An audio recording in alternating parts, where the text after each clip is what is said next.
Dans ce 27e épisode, je m'attaque au féminisme blanc qui laisse penser que le féminisme ne concernerait que les femmes blanches, comme l'explique Bell Hooks dans Ne suis-je pas une femme, ou Médine qui qualifie ces féministes blanches de bourgeoises hystériques pleines de fumisterie, à la rhétorique soi-disant en faveur de la femme, mais qui dégueule sur le voile et code de procès à Orelsan dans Sister Act. Ce féminisme vient donc servir un agenda qui serait en fait plutôt faf en laissant penser que ce seraient les étrangers qui viendraient menacer les droits des femmes.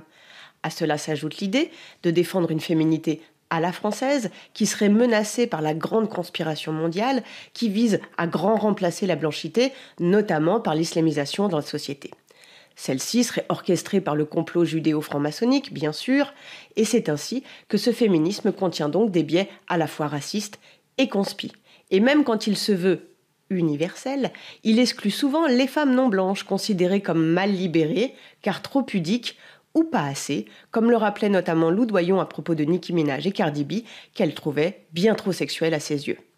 Se libérer et s'assumer, d'accord, mais à condition que cela corresponde aux attentes de ces messieurs blancs, et c'est ainsi qu'on va retrouver la dimension masculine, puisqu'il s'agirait d'être sexy et d'être dans la bonne féminité, comme ils le souhaitent. Et voilà comment ce courant du féminisme articule à lui seul des aspects faf, conspi et mascu. Et puisque le savoir est une arme et que maintenant vous savez, à vous de faire vos choix.